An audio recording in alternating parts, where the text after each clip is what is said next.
नमस्कार दोस्तों, स्वागत है आपको लोकल मोबाइल इंजीनियर पर। दोस्तों 5G और 4G मोबाइल का टच स्क्रीन किस तरह काम करता है, फॉल्ट आने पे कैसे रिपेयर करना है, इस वीडियो का कोई पेड वीडियो नहीं होगा, टोटली फ्री होगा। इस वीडियो में सब डिटेल पे बताऊंगा। दोस्तों रेजिस्टिव टच स्क्रीन और कैपेसिटिव टच स्क्रीन क्या होता है, मोबाइल में टच स्क्रीन काम ना करे तो सबसे पहले और सबसे आखिर कौन सी काम को करना चाहिए जिससे touch screen not working problem solve हो जाए। What works SPI प्रोटोकॉल और I2C प्रोटोकॉल इन मोबाइल टच स्क्रीन। दोस्तों इन प्रोटोकॉल से CPU को कैसे पता चलता है कि टच स्क्रीन पे किस पॉइंट पे टच हुआ है। दोस्तों एनिमेशन से समझेंगे एक एक पॉइंट को। सबसे पहले जानेंगे रेजिस्टिव टच स्क्रीन और कैपेसिटिव टच स्क्रीन क्या है, वर्किंग प्रिंसिपल क्या है, टच स्क्रीन का बनावट कैसा होता है। दोस्तों मेजर पॉइंट को डीपली एक्सप्लेन करूंगा, फिर समझाऊंगा एनिमेशन ब्लॉक डायग्राम के through touch screen working circuitry work को। मीसो, मोसी, SDA, SCL, reset, INT, TA ये सारे प्रोटोकॉल और वोल्टेज किस तरह काम करता है। तो चलिए करते हैं वीडियो को शुरू। दोस्तों हमारे पास अभी recorded mobile repairing 6 DC to DC IC का वीडियो कोर्स अवेलेबल है। इस कोर्स को करने के लिए आप कॉल या व्हाट्सएप करके टर्म्स एंड कंडीशन समझ के कोर्स को ज्वाइन कर सकते हो। 549 में 6 IC का सभी सेक्शन को डीपली समझाया जाएगा। दोस्तों फर्स्ट ऑफ ऑल समझते हैं डिस्प्ले के ऊपर किस तरह टच सेंसिंग स्ट्रक्चर लाइनिंग होती है। दोस्तों मेरे हिसाब से किसी भी चीज़ को समझने के लिए शुरू से शुरुआत करें तो बेहतर समझ में आता है। तो देखिए सबसे पहले देखते हैं रेजिस्टिव टच स्क्रीन को। दोस्तों आजकल रेजिस्टिव टच स्क्रीन मोबाइल में देखने को नहीं मिलता, बट टच फोन की शुरुआत रेजिस्टिव टच स्क्रीन से ही हुआ है। बट मोबाइल को छोड़ के कुछ ATM और डिजिटल डिवाइस में रेजिस्टिव टच स्क्रीन देखने को मिलता है। Resistive touch screen transparent keyboard की तरह होती है। इस प्रकार की टच स्क्रीन में एक फ्लेक्सिबल अपर लेयर होती है जो कि कंडक्टिंग पॉलिएस्टर प्लास्टिक की बनी होती है, और एक रिजिड लोअर लेयर होती है जो कि कंडक्टिंग ग्लास की बनी होती है। इन दोनों के बीच में खाली स्थान होता है। जब इस टच स्क्रीन में किसी जगह उंगली से या किसी भी वस्तु से प्रेस किया जाता है तो ये एक वोल्टेज पास करता है और जिस जगह टच किया जाता है उस जगह पहुंचकर टच को प्रोसेस करता है। दोस्तों बेसिकली टच सेंस करने के लिए 3 चीज़ों की काम होता है। पहला टच सेंसर, दूसरा कंट्रोलर मतलब CPU, तीसरा सॉफ्टवेयर जिसमें कोडिंग होती है। रेजिस्टिव टच स्क्रीन की क्लियरिटी 75% होती है। आज से लगभग 15 वर्ष पहले नोकिया, माइक्रोमैक्स, सैमसंग और कुछ चाइनीज मोबाइल में रेजिस्टिव टच स्क्रीन देखने को मिला था।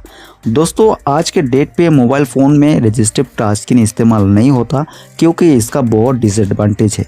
जैसे स्क्रीन पे जोर से टच करना पड़ता है और किसी भी चीज़ से टच करने पे आसानी से टच काम कर लेता है और मल्टी टच का फंक्शन नहीं होता है।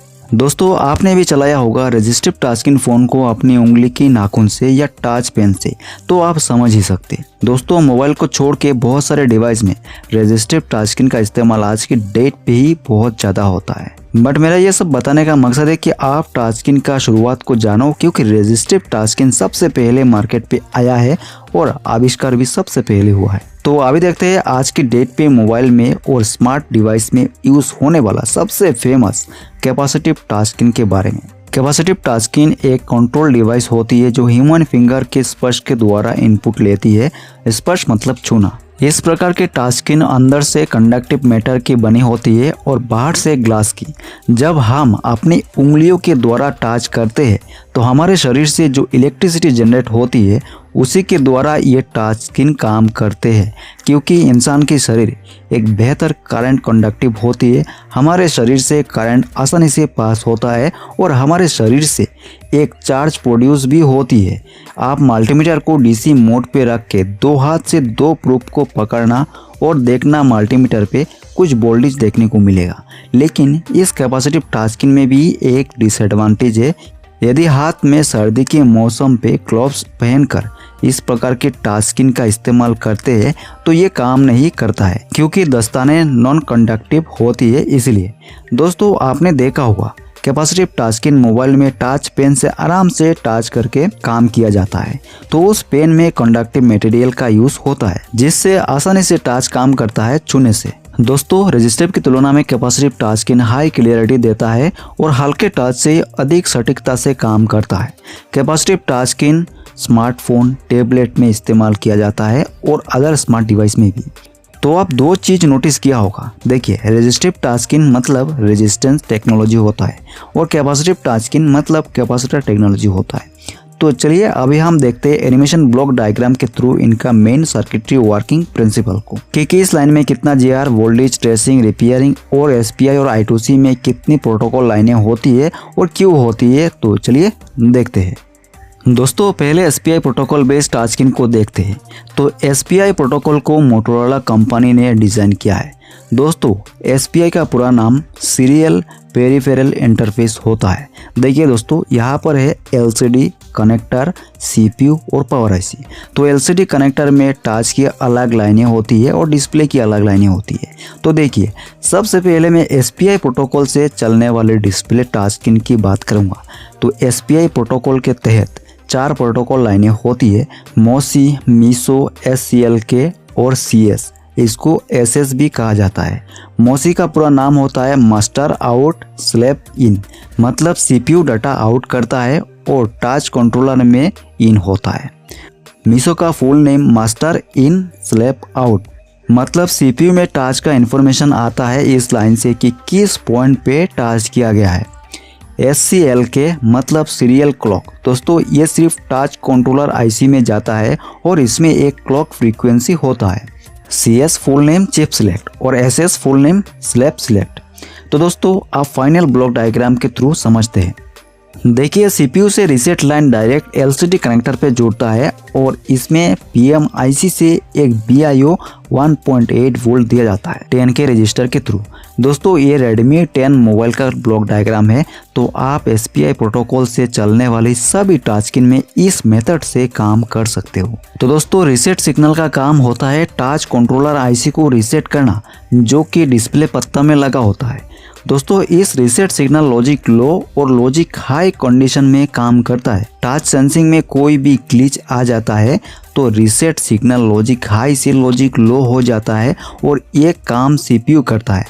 तो जैसे ही लॉजिक लो होता है वैसे ही टच कंट्रोलर IC रीसेट हो जाती है और फिर से एक्टिव होके अच्छे से टच सेंस करने लग जाता है। दोस्तों अगर ये रीसेट लाइन मिसिंग होता है तो क्या होगा। देखिए, इस रीसेट को Redmi 10 में रीसेट बार कहा जाता है। तो रीसेट बार का लाइन काट होने से टचस्क्रीन कंट्रोलर को रीसेट सिग्नल नहीं मिल पाएगा, जिससे कंट्रोलर अपना रीसेट सीक्वेंस स्टार्ट नहीं कर पाएगा।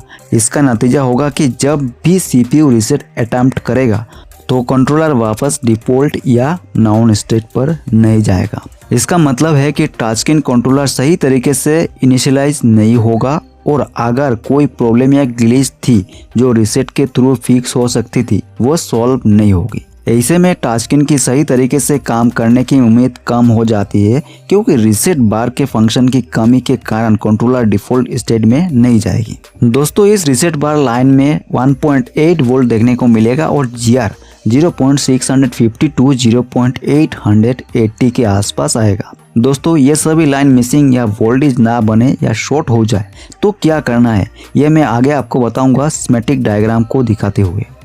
दोस्तों आप देखिए, INT लाइन CPU से डायरेक्ट LCD कनेक्टर पे जुड़ता है और इस लाइन में same BIO 1.8 volt 100K register के थ्रू वोल्टेज दिया जाता है। दोस्तों INT का पूरा नाम होता है इंटरप्ट। तो चलिए समझते हैं इंटरप्ट का क्या काम होता है टच में। टच इंटरप्ट सिग्नल, जब आप टचस्क्रीन पर किसी भी जगह टच करते हैं तो उस टाइम इंटरप्ट सिग्नल जनरेट होती है। इस सिग्नल का काम होता है CPU को इन्फॉर्म करना कि टच इवेंट हुआ है, मतलब टचस्क्रीन पे टच किया गया है। जब आप टचस्क्रीन पर टच करते हैं तब कैपेसिटिव टचस्क्रीन पैनल के सेंसर्स टच को डिटेक्ट करते हैं और एक इलेक्ट्रिकल सिग्नल जनरेट होता है। ये सिग्नल टच कंट्रोलर के थ्रू प्रोसेस किया जाता है और फिर CPU को इन्फॉर्म करने के लिए एक इंटरप्ट सिग्नल जनरेट होता है।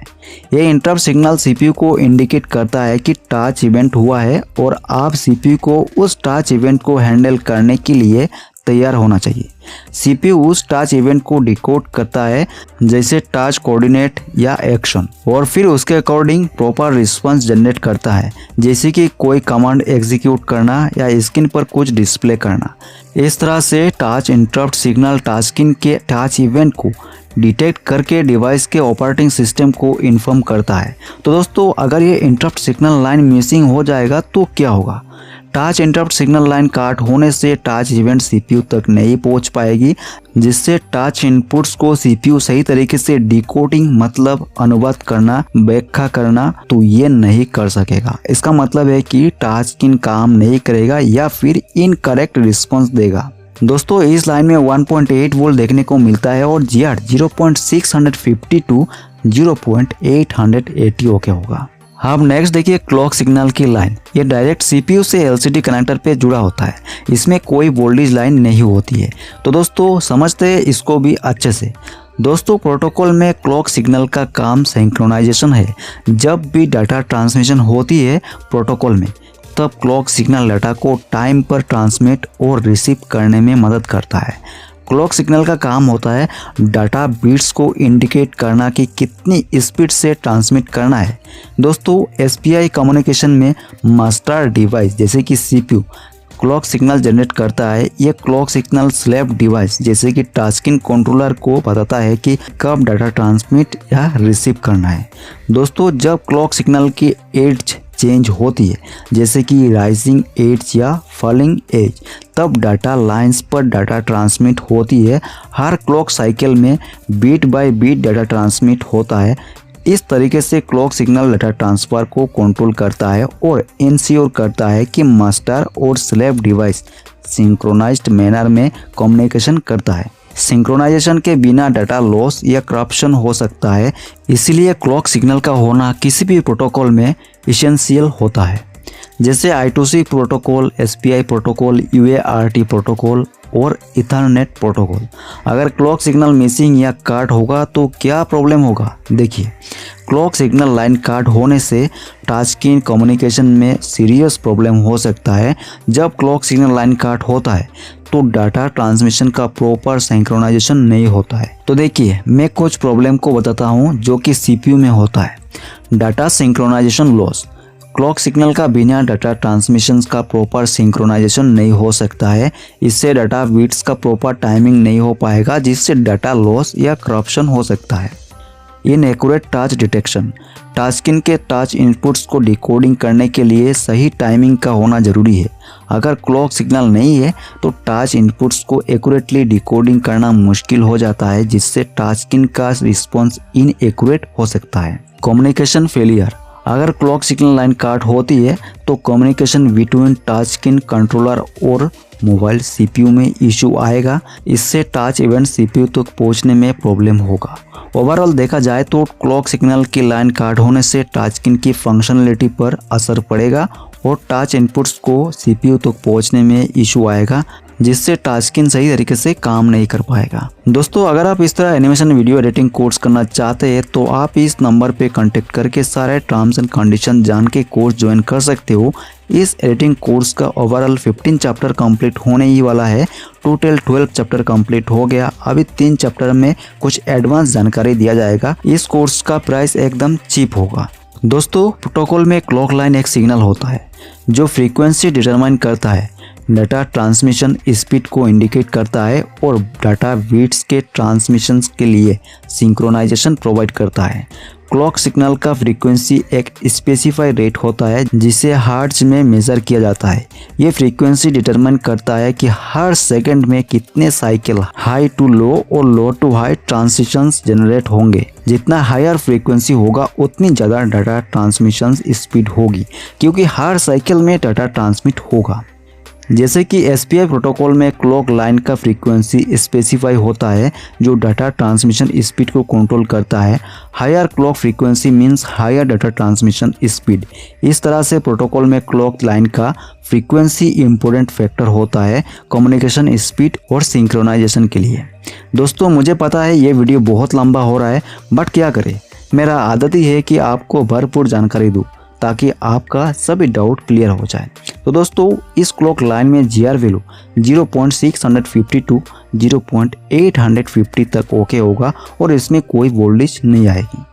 तो आप देखते हैं मीसो मतलब मास्टर इन स्लेव आउट। तो ये लाइन डायरेक्ट सीपीयू और एलसीडी कनेक्टर में जुड़ा होता है। दोस्तों मीसो मौसी दोनों डाटा की लाइन होती है, डाटा लेना देना। तो आप देखते हैं मीसो डाटा लाइन का काम टचस्क्रीन में क्या होता है। मीसो लाइन की प्राइमरी फंक्शनलिटी होती है डाटा ट्रांसमिट करना स्लैब डिवाइस से मास्टर डिवाइस की तरफ। जब भी मास्टर डिवाइस जैसे कि सीपीयू को इन्फॉर्मेशन या डाटा स्लैब डिवाइस जैसे कि टास्किन कंट्रोलर आईसी से चाहिए होता है, तब मीसो लाइन से डाटा ट्रांसमिट होता है। टाचकिन में जब आप स्क्रीन पर टच करते हैं तब टच इनपुट्स को सेंसर डिटेक्ट करता है और उन इनपुट्स को टाचकिन कंट्रोलर आईसी डिजिटल फॉर्म में कन्वर्ट करता है। ये digitalize touch input data MISO line के थ्रू मास्टर डिवाइस तक पहुंचाया जाता है। मास्टर डिवाइस मतलब सीपीयू उस रिसीव डाटा को डिकोडिंग करता है और उसके बेसिस पर उपयोगी एक्शन करता है।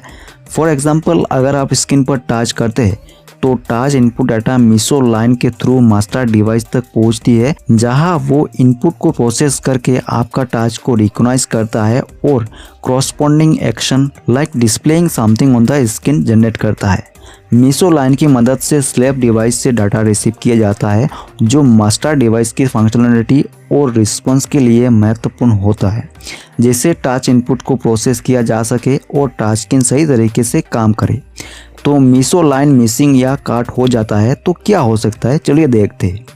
जब मीसो लाइन किसी भी रीजन से मिसिंग या काट हो जाता है टाचकिन कंट्रोलर से, तो डाटा ट्रांसमिशन मास्टर डिवाइस जैसे कि सीपीयू से कंट्रोलर तक नहीं हो पाता।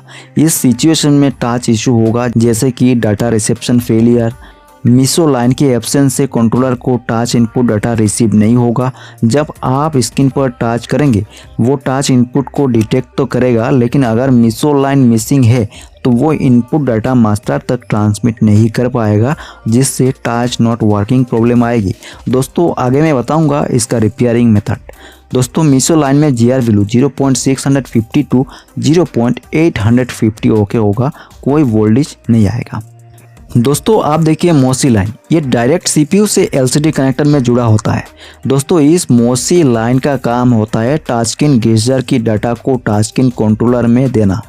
दोस्तों ये सीपीयू से मोसी डिजिटल डाटा लाइन टाचकिन कंट्रोलर में सेव होता है। एग्जांपल, जब आप mobile double tap to screen on या स्क्रीन ऑफ का सेटिंग करते हो तो वो असल में टाचकिन कंट्रोलर पे सेव हो जाता है, जिससे जब आप डबल टैप या स्लीप मोड पे गेजर टाचकिन पे अप्लाई करते हो तो वो उसी कोऑर्डिनेट पे काम करता है, जिससे सीपीयू को मीसो डाटा लाइन से पता चलता है कि स्क्रीन में किस चीज़ का गेजर क्या है, तो सीपीयू उसी डाटा के रिलेटेड प्रोसेस करके उस काम को कंप्लीट करता है। दोस्तों मोसी की लाइन नॉर्मली टाचकिन चलाने के लिए बहुत इंपॉर्टेंट रोल निभाता है। दोस्तों इस मोसी लाइन में जीआर वैल्यू 0.600 टू 0.700 ओके होगा। इस लाइन में कोई वोल्टेज नहीं आएगी, ओनली डिजिटल सिग्नल जिसको डाटा कहा जाता है। अब लास्ट में देखते हैं सीएस या फिर एसएस। तो देखिए सीएस लाइन डायरेक्ट सीपीयू से एलसीडी कनेक्टर में जुड़ा होता है और इसमें कोई वोल्टेज देखने को नहीं मिलता। चलिए जानते हैं सीएस का वर्किंग क्या होता है टाचकिन कंट्रोलर में। चिप सिलेक्ट मतलब सीएस। तो दोस्तों सीएस सिग्नल टाचकिन में टच कंट्रोलर को सिलेक्ट करने और सीपीयू के साथ कम्युनिकेशन स्टेबलाइज करने के लिए यूज होती है। ये सिग्नल टच फंक्शनलिटी को मैनेज करने के लिए होती है। चलिए छोटे से एग्जांपल के थ्रू समझते हैं। डिवाइस सिलेक्शन, सीएस सिग्नल टाचकिन कंट्रोलर को चूज करने में मदद करता है। मतलब जब सीपीयू टच इनपुट डाटा या कमांड्स के लिए टच कंट्रोलर से कम्युनिकेट करना चाहता है तब सीएस सिग्नल से चिप सिलेक्ट करता है। कम्युनिकेशन इनिशिएशन, जब सीपीयू टच इनपुट डाटा या कमांड्स चाहता है तब सीपीयू सीएस सिग्नल को एक्टिव करके टच कंट्रोलर को सिलेक्ट करता है कम्युनिकेशन के लिए। Data exchange, selected touch controller touch related data को डिटेक्ट करता है और उसे सीपीयू को भेजता है, जिससे टच इनपुट को प्रोसेस किया जा सके। Interfacing with CPU, touch controller receive data को डिकोडिंग करता है और सीपीयू के साथ कम्युनिकेट करता है, जिससे टच इनपुट को फर्दर प्रोसेस किया जा सके। कम्युनिकेशन टर्मिनेशन, जब रिक्वायर्ड डाटा ट्रांसफ़र हो जाता है या कम्युनिकेट्स एग्जीक्यूट हो जाती है तब कम्युनिकेशन सीजन एंड होती है और सीएस सिग्नल डीएक्टिवेट हो जाता है। दोस्तों ओवरऑल सीएस सिग्नल टाचकिन में टच कंट्रोलर और सीपीयू के बीच कम्युनिकेशन को आसान करके टच इनपुट को मैनेज करता है। दोस्तों क्या लगता है आपको कि टच जैसी सिंपल चीज़ को समझना इतना आसान है? जो यूट्यूब पे इतनी आसानी से मिल जाएगा। दोस्तों कुछ इसी तरह deeply 6 DC to DC combo IC का कोर्स में बताया गया है जो आपके नॉलेज को नेक्स्ट लेवल तक बूस्ट कर देगा। तो देखिए, इस CS सिग्नल अगर मिसिंग या कट होता है तो टाच नॉट वर्किंग प्रॉब्लम आएगा। ठीक है दोस्तों, इसमें GR वैल्यू 0.600 टू 0.700 GR देखने को मिलता है। दोस्तों आप देखिए BIO 1.8 वोल्ट। दोस्तों ये भी इस टच कंट्रोलर को चाहिए होता है जो कि डायरेक्ट पावर IC से LCD कनेक्टर में जुड़ा होता है और फिर रीसेट में भी जुड़ा होता है। एक होता है 10K रजिस्टर के थ्रू और दूसरा होता है 100K रजिस्टर के थ्रू। और इस लाइन में GR वैल्यू 0.340 टू 0.500 तक ओके होगा। तो दोस्तों SPI प्रोटोकॉल बेस्ड टास्किंग में टोटल 7 लाइनें जुड़ती है। BIO 1.8 volt line, INT line, clock frequency line, reset line, MOSI data line, MISO data line, CS signal line. तो इन 7 लाइन में से 4 में फ्रीक्वेंसी देखने को मिलेगा, मोसी, मीसो, CS और क्लॉक लाइन में। सबसे पहले क्लॉक सिग्नल जनरेट होता है और ये सबसे पहले मिलना इम्पोर्टेंट है। अगर आप DSO से फ्रीक्वेंसी चेक कर रहे हो तब सबसे पहले क्लॉक को चेक करना, क्योंकि फ्रीक्वेंसी नहीं बनेगा तो बाकी 3 में कोई फ्रीक्वेंसी देखने को नहीं मिलेगा। ठीक है, तो दोस्तों चलिए आप देखते हैं हार्डवेयर सॉल्यूशन और स्कीमेटिक डायग्राम के थ्रू इन चीज़ों को कि कब क्या प्रॉब्लम आने पर आपको किस जगह पर किस तरह काम करना है। ठीक है।